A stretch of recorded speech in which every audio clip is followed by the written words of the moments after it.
ફરી વાણિયાએ પોકાર કર્યો કે કોઈ આ દેવી હોય ને કોઈ દેવી હોય તો મારું માન બચાવે મને પાછો જીવતો મારા મસલા પાહે મને લઈ જા.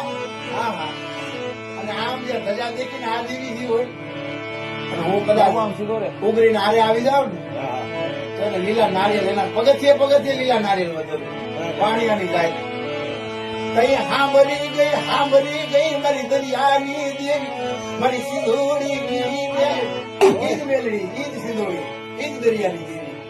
લે બેટા મને આ સિંધોડી ને મને દરિયાની દેવીને ટકોરો માર્યો છે. કદાચ મારી વસ્તીનું બેગનું જહાજ હોય ને જો કાંઠે જાય તારી નો દઉં ને તો મને સિંધોડી ને મને કરંટ લાગી છે એટલે એ સમાનનું ધોરણ હોય. મારી દરિયાની દેવી